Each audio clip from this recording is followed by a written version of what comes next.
அனைவருக்கும் வணக்கம். இது நேத்து கிளீனிங் ஒர்க்ல ஸ்டார்ட் பண்ணி வியாழக்கிழமை, அதுக்கப்புறம் மாலை வேளையில லட்சுமி குபேர பூஜை பண்ணியிருப்பேன். அதுக்கப்புறம் இன்னைக்கு சுக்கரஹோரையில மகாலட்சுமி தாயாருக்கும் ஏகாதசினால பெருமாளுக்கும் வந்து பூஜை பண்ண வீடியோலாம் காமிச்சிருக்கேன். இதுல உங்களுக்கு முக்கியமா வந்து 2-3 தகவல்கள் நீங்க நேற்று கேட்டதை வந்து சொல்ல போறேன். அதோட மட்டும் இல்லாம நம்ம வீட்டுல தெய்வ சக்தி நடமாட்டம் இருக்கா அப்படிங்கிறதுக்கு உணர்வதற்கான அறிகுறிகள் என்னென்ன, அதே மாதிரி தெய்வ சக்தியை வந்து இருக்கிறதுக்காக நம்ம என்னென்ன விஷயங்கள் பண்ணணும் அப்படிங்கிறத இந்த வீடியோல சொல்ல போறேன். வீடியோவை ஸ்கிப் பண்ணாம பாருங்க. என்னங்க நைட்டியே போட மாட்டேன்னு சொன்னீங்க, ஆனால் நைட்டி போட்டுருக்கீங்களே அப்படின்னு நீங்கள் என்ன கேட்கலாம். நான் அந்த வீடியோவில் சொல்லியிருப்பேன். 2 நைட்டி வந்து நான் வச்சிருக்கேன். அது வந்து பார்த்தீங்கன்னா நைட்டு படுக்க போகும்போதும் அதே மாதிரி கிளீனிங் ஒர்க் இருக்கும்போது கண்டிப்பாக வந்து பார்த்தீங்கன்னா நான் வந்து இதை வியர் பண்ணிக்குவேன். ஏன்னா வந்து ரொம்ப வந்து டஸ்ட்லாம் இருக்குது அப்படின்னா அழுக்காகும். இந்த நைட்டி என்ன ஆனாலும் நமக்கு பிரச்சனை இல்லை, ஆனால் நல்ல ட்ரெஸ் போட்டு நம்ம வந்து க்ளீன் பண்ணோம் அப்படின்னா நமக்கு க்ளீன் பண்ணவே மனசு வராது. ஸோ அதனால் வந்து பார்த்தீங்கன்னா இந்த ட்ரெஸ்ஸை போட்டுட்டு தான் வந்து நான் க்ளீன் பண்ணேன். ரொம்ப வந்து டீப் க்ளீன் வந்து பண்ணிட்டேன். பூஜை ரூமு மற்ற ரூமு எல்லாமே ரொம்பவே மனசுக்கு ரொம்ப திருப்தியாக இருந்தது. அதே மாதிரி வந்து பார்த்தீங்கன்னா சாயங்காலம் லக்ஷ்மி குபேர பூஜையும் பண்ணணும். முதல் நாள் வந்து நான் வந்து நான்வெஜ் சமைச்சனால நான் வந்து பன்னீரால் வந்து பார்த்தீங்கன்னா அந்த வீட்டை ஃபுல்லாக வந்து பார்த்தீங்கன்னா அந்த வீட்டில் இருந்துற நிலைவாசல், அதுக்கப்புறம் பூஜை அறை இதெல்லாம் வந்து பன்னீர்லால் வந்து பார்த்தீங்கன்னா நான் வந்து தொடச்சி விட்டேன். அது மட்டும் இல்லாமல் குலதெய்வம் கோயிலில் கொடுக்குற அந்த தீர்த்த கலச அபிஷேகம் பண்ண, அந்த கும்பாபிஷேகம் பண்ண அந்த தண்ணீர் இருந்தது, அதையும் வச்சு நல்லா தொடச்சி விட்டனால பூஜை ரூமே வந்து பார்த்தீங்கன்னா ரொம்ப வந்து ஃப்ரெஷ்ஷாக ஆன மாதிரி இருந்தது. எப்படி நம்ம வந்து குளிச்சுட்டு வந்தால் நம்ம மைண்டு வந்து எப்படி ஃப்ரெஷ்ஷாக இருக்கோ அதே மாதிரி பூஜை ரூமில் இருக்கிற தெய்வ சக்திகளை வந்து அந்த சக்தியை வந்து நிலைநிறுத்திக்கிறதுக்கு நம்ம இந்த மாதிரி விஷயங்கள்லாம் யூஸ் பண்ணுறது தான் ரொம்ப ரொம்ப நல்லது.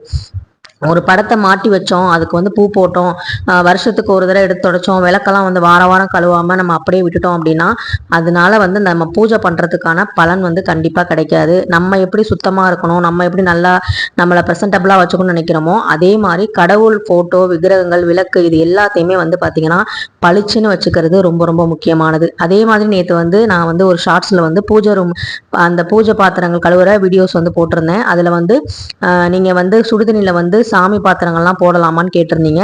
சாமி பாத்திரங்கள் அப்படின்னு நான் போட்டது தட்டு, முக்காளி, இந்த அஷ்டலட்சுமி விளக்கு தான். ஏன்னா இந்த அஷ்டலட்சுமி விளக்கு நார்மலாக வந்து பீதாம்பரி புளி போட்டு தான் வந்து விளக்கிட்டு இருந்தேன். ஆனாலுமே அந்த டஸ்ட்டு வந்து கொஞ்சம் கொஞ்சம் ஒட்டிட்டு அழுக்கெல்லாம் வந்து வெளியே சரியாக வராமல் இருந்தது. நம்ம தங்கத்தை வந்து பார்த்தீங்கன்னா எப்படி வந்து நம்ம நெருப்பில் வந்து வாட்டினாதான் அது வந்து பளிச்சுன்னு இருக்குமோ அதே மாதிரி நம்ம வந்து இந்த பித்தளை பொருட்களை வந்து நம்ம வந்து பூஜைக்கு பயன்படுத்துறத நம்ம வந்து போட்டு கழுவுறதுல ஒன்றும் தவறு இல்லை. உங்களுக்கு ஒருவேளை சுடுதண்ணியில் டைரெக்டாக போட இதாக இருந்தது அப்படின்னா நீங்கள் வந்து புளியை வந்து அதில் வந்து நல்லா கரைச்சி விட்டுட்டு சுடுதண்ணி ஆறுனதுக்கப்புறம் அதில் வந்து நீங்கள் விளக்குகளை ஊற வச்சிங்க அப்படின்னா நல்லா வந்து அழுக்கு எண்ணெய் பிசுக்கெல்லாம் போயிடும். இப்போ பாருங்கள் விளக்கு ரொம்ப பளிச்சுன்னு இருக்கு. எனக்கே ரொம்ப மனசுக்கு திருப்தியாக இருந்தது. முதல்ல நம்ம திருப்தி தான் நமக்கு முக்கியம் இல்லையா? அதனால கடவுள் வந்து நம்ம வந்து கடவுளுக்கு வந்து உயிர் இருக்குது, நம்ம வந்து உயிரோட்டமாக இருக்காங்க அப்படிங்கிறதுனால நம்ம வந்து டைரெக்டாக வந்து நம்ம கோவிலில் கூட பார்த்தீங்கன்னா அந்த உற்சவர் சிலைக்கெல்லாம் வந்து பார்த்தீங்கன்னா புளி போட்டு தான் தேய்ப்பாங்க. நம்ம எல்லாமே வந்து அதுக்கு அபிஷேகம் தான் பண்ணுறோம். ஆனால் அது சுத்தமாக ஆகணுங்கிறதுக்காக சில விஷயங்களை பண்ணி தான் ஆகணும். ஸோ அதனால தான் இந்த மாதிரி விஷயங்கள் பண்ணுறோம். இது வந்து நான் சுடுதண்ணியில் போடுறது அடிக்கடி பண்ண மாட்டேன். ஒரு 2-3 மாதத்துக்கு ஒரு தடவை வந்து பண்ணுவேன். மற்றபடி நம்ம நார்மலாக வாஷ் பண்ணாலே போதும். ஏன்னா நான் வாரத்துக்கு ஒரு தடவையோ இல்லை 2 தடவையோ வந்து க்ளீன் பண்ணிடுவேன் விளக்கலாம். அது மட்டும் இல்லாமல் நான் வந்து மண்ணகல் வந்து ரொம்ப யூஸ் பண்ணுறதுனால எனக்கு வந்து ஈஸியாக கழுவுறதுக்கும் ஈஸியாக இருக்கும். ஸோ அதனால் வந்து உங்களுக்கு அந்த சந்தேகம் இருந்தால் நீங்கள் வந்து அந்த பச்சை தண்ணியிலே நீங்கள் வந்து கழுவிக்கலாம். ஸோ அதுக்கப்புறம் வந்து பார்த்தீங்கன்னா நம்ம லக்ஷ்மி குபேர பூஜைக்கு எல்லாம் ரெடி பண்ணியாச்சு. நேற்று குபேர விளக்கு வந்து வாசலில், நிலைவாசலில் அந்த மாட தீபத்து மேலே வந்து நான் ஏற்றிருந்தேன். அது ஏற்றிட்டது துளசி அம்மாவுக்கும் வந்து விளக்கெல்லாம் ஏற்றியாச்சு. இன்னைக்கு வந்து பார்த்தீங்கன்னா நமக்கு சர்வ ஏகாதசி அப்படிங்கிறனால நேற்று வந்து ரொம்ப எளிமையாக தான் வந்து பூஜை பண்ணியிருந்தேன். அதுவே எனக்கு மனசுக்கு ரொம்ப திருப்தியாக இருந்தது. இப்போ நம்ம டாபிக் உள்ள வருவோம். என்ன அப்படின்னா நம்ம வீட்டில் தெய்வ சக்தி நடமாட்டம் இருக்கிறதுக்கான அறிகுறிகள் என்னென்ன, இது நிறைய பேர் வந்து சொல்லியிருப்பாங்க. சொல்லாத சில விஷயங்களும் இதில் இருந்தால் நீங்கள் வந்து அதை பயன்படுத்திக்கோங்க. நேற்று மகாலட்சுமி தாயாருக்கு நான் வந்து மஞ்சளால் வந்து அபிஷேகம் பண்ணியிருந்தேன். தொடர்ந்து வந்து நான் வியாழக்கிழமை குபேர லட்சுமி பூஜை பண்ணிக்கிட்டு இருக்கேன். கொஞ்ச நாள் வேலைக்கு போனும்போது என்னால் பண்ண முடியல. அப்போ நான் வெள்ளிக்கிழமை காலையில் பண்ணிக்கிட்டு இருந்தேன். அதுக்கப்புறம் வந்து இப்போ நான் வீட்டில் இருக்கனால இப்போ நான் வியாழக்கிழமை நான் வந்து பண்ணிட்டு இருக்கேன். இந்த மாதிரி வந்து நம்ம பூஜைகள் தங்கு தடை இல்லாமல் நம்மளுடைய அபிஷேக ஆராதனைகளை அந்த தெய்வங்கள் வந்து ஏத்துக்கிறாங்க ஏதாவது ஒரு ரூபத்துல அப்படின்னாலே நம்ம வீட்டுல தெய்வ சக்தி இருக்குன்னு தான் அர்த்தம். ஏன்னா தெய்வ சக்தி இல்லாம நம்மளால ஒரு விளக்கு கூட ஏத்த முடியாது. அதே மாதிரி 2வது விஷயம், நம்ம ஒரு விளக்கு ஏத்துறோம் பூஜை ரூம்ல அப்படின்னா சில பேருடைய விளக்கு வந்து பாத்தீங்கன்னா தானாவே அணைஞ்சு இதாயிடும்.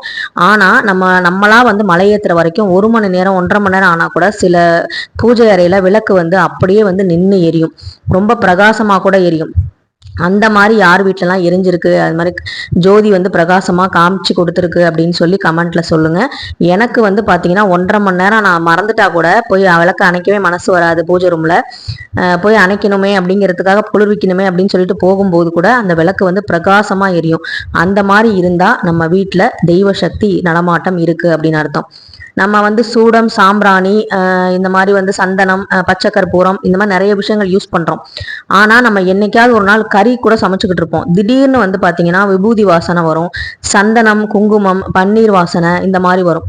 ஒரு செகண்ட் வந்துட்டு போகும். நமக்கே வந்து என்னடா யாரோ ஊதுபத்தி ஏற்றிருக்காங்களா அப்படிங்கிற மாதிரி தோணும். அந்த மாதிரி யாருக்கெல்லாம் தோணி இருக்குன்னு சொல்லுங்க. அந்த மாதிரி இருக்கும்போது நமக்கு தெய்வ சக்தி நடமாட்டம் இருக்கு அப்படின்னு அர்த்தம். அதே மாதிரி கொலுசு சவுண்டு, நம்ம கன்னி தெய்வம் வழிபாடுலாம் செய்கிறோம், இல்லை அம்பாளுக்கெல்லாம் வழிபாடு செய்யும் போது இந்த வெள்ளிக்கிழமை செவ்வாய்க்கிழமைகள்லாம் வந்து பார்த்தீங்கன்னா நீங்கள் யாருமே இருக்க மாட்டாங்க, வீட்டில் ரொம்ப அமைதியாக படுத்திருக்கீங்க. அப்படிங்கும்போது உங்களை யாராவது வந்து எழுப்புற மாதிரி இருக்கும். இல்லை வந்து பார்த்தீங்கன்னா கொலுசு சவுண்டு வந்து உங்களுக்கு மட்டும் கேட்கும், மல்லிகைப்பூ வாசனை வர மாதிரி கேட்கும். இதை வந்து அந்த நுகர்வு, அந்த வாசனைலாம் நீங்கள் நுகர்வீங்க. அப்படி இருக்கும்போது டக்குன்னு வந்து முழிப்பு வரும். டக்குன்னு வந்து ஏதோ வேலை செஞ்சுட்டு இருந்தா என்னடா இது ஏதோ சவுண்டு கேட்குது அப்படின்னு உங்களுக்கு மட்டும் அது கேட்கும். அந்த மாதிரி வந்து எங்கள் வீட்டில் நடந்திருக்கு. ஸோ அந்த மாதிரி இருந்தாலும் தெய்வ சக்தி நம்ம வீட்டில் இருக்குது அப்படின்னு அர்த்தம். அதே மாதிரி முக்கியமாக சொல்லக்கூடியது பள்ளிகள் வந்து சத்தம் போடுறது. வடக்கு கிழக்கு நோக்கி இருக்கிற திசையில் பள்ளி வந்து சத்தம் போடுறதுங்கிறது ரொம்ப ரொம்ப நல்லது. அதே மாதிரி பூஜை அறையில் நம்ம பூஜை பண்ணிக்கிட்டு இருக்கும் போதோ இல்லை பூஜை அறையிலையோ நம்ம பள்ளி வந்து இருக்கிறது அப்படிங்கிறது தெய்வ சக்தி அதீதமாக இருக்குது, குலதெய்வத்தோட ஆசி வந்து இருக்குது அப்படின்னு அர்த்தம். கோமாதா நம்ம வீட்டுக்கு வராங்க, உணவு வந்து வாங்கிக்கிறாங்க. கோமாதா வந்து எல்லா வீட்டுக்கும் வாசல்லையும் போய் நிற்க மாட்டாங்க, கூப்பிட்டாலும் வரமாட்டாங்க. எல்லாரும் கூப்பிட்டாலும் ஒரு சிலர் கூப்பிட்டு வந்து அவங்களுக்கு வந்து உணவு கொடுக்குற போது அவங்க வாங்கிக்கிறாங்க அப்படின்னா அந்த வீட்டில் தெய்வ சக்தியும் முன்னோர்களுடைய ஆசையும் வந்து இருக்குன்னு அர்த்தம். காக்கா, குருவி இது எல்லாமே வந்து பார்த்தீங்கன்னா நம்ம வீட்டில் சந்தோஷமாக வந்து கூச்சலிட்டு நல்லா வந்து தண்ணியெல்லாம் நம்ம வைக்கிற தண்ணியை குடிக்குது, நம்ம வைக்கிற சாப்பாடை சாப்பிடுது. அப்படிங்கும்போது நம்ம வீட்டில் முன்னோர்கள் ஆசையும் அந்த தெய்வத்தின் ஆசையும் வந்து இருக்கு அப்படின்னு அர்த்தம். இது மட்டும் இல்லாம இந்த ஒரு விஷயம் வந்து நீங்கள் உணர்ந்திருக்கீங்களான்னு சொல்லுங்கள். நம்ம வெளியில் வந்து எவ்வளோதான் டென்ஷனாக வந்தாலும் வீட்டில் வந்து நம்ம நுழையும் போதே நமக்கு ஒரு மன அமைதி வந்து இருக்கும். இது என் வீட்டுக்கு நான் நுழையும் போது வேறு எந்த வீட்டுக்கு போனாலும் அந்த அமைதி வந்து எனக்கு கிடைக்காது.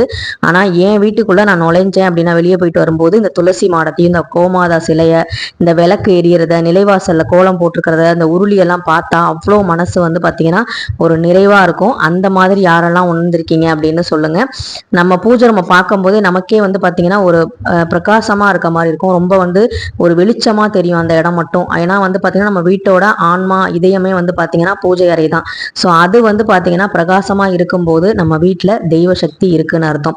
அடிக்கடி சண்டை போட்டுக்கிட்டே இருக்கிற தம்பதிகள் வந்து சண்டையெல்லாம் குறைச்சிட்டு நம்மளுடைய அந்த சந்தோஷத்தை வந்து வழி நடத்துகிறாங்க. அப்படிங்கும்போது அந்த வீட்டில் தெய்வம் வந்து நல்லா வந்து உட்காந்துருக்கு அப்படின்னு அர்த்தம்.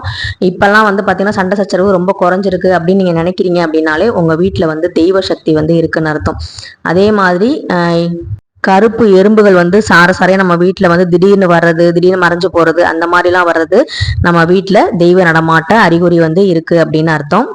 இப்போ நான் சொல்ல போகிறது ரொம்ப ரொம்ப ஒரு முக்கியமான விஷயம். நீங்கள் வந்து ஒரு கடவுளை பற்றி, அது முருகனோ விநாயகரோ இல்லை வந்து உங்களுக்கு இஷ்ட தெய்வமோ உங்கள் குலதெய்வமோ யாரை பற்றியாவது நீங்கள் அடிக்கடி உங்கள் வீட்டில் பேசிக்கிட்டே இருப்பீங்க. எல்லாமே நடக்கிறதெல்லாம் அவங்க செயல் தான், அவங்க செயல் தான் அப்படின்னு சொல்கிறீங்க அப்படின்னா அந்த தெய்வத்துடைய சக்தி வந்து முழுசாக வந்து நம்ம வீட்டில் இருக்கும்.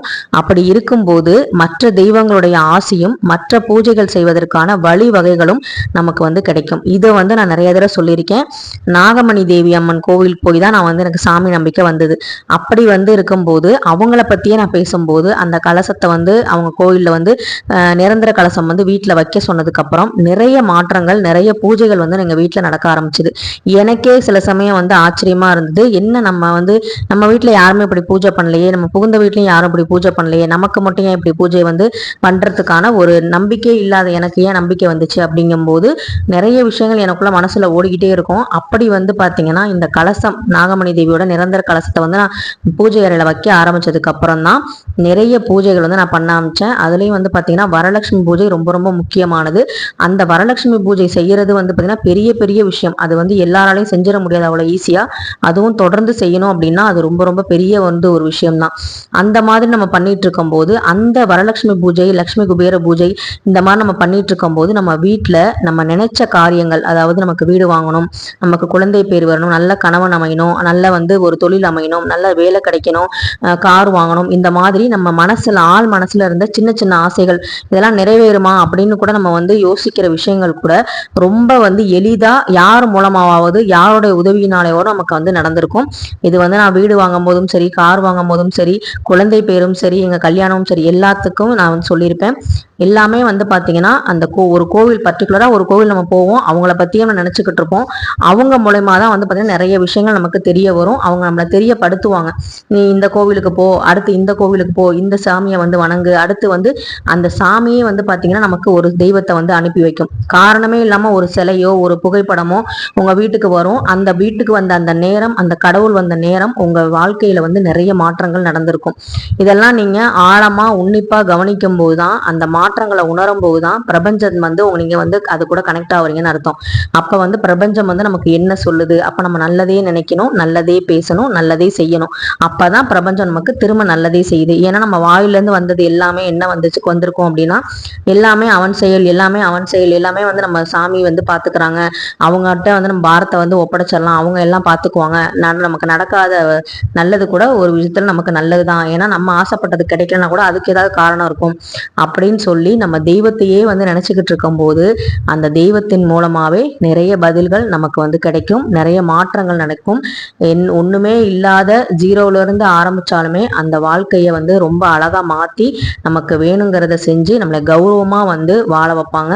எந்த இடத்துலலாம் நம்ம வந்து அவமானப்பட்டோமோ அசிங்கப்பட்டோமோ அந்த இடத்துல அந்த தெய்வம் நம்மளை நிக்க வச்சு சிம்மாசனம் போட்டு உட்கார வச்சு அழகு பார்க்கும் அப்படிங்கிறது நான் ஒரு பெரிய உதாரணம். ஸோ அதனால வந்து நம்ம வாழ்க்கையில நிறைய மாற்றங்கள் நடக்கணும் அப்படின்னா தெய்வத்தை முழுசா நம்பணும்.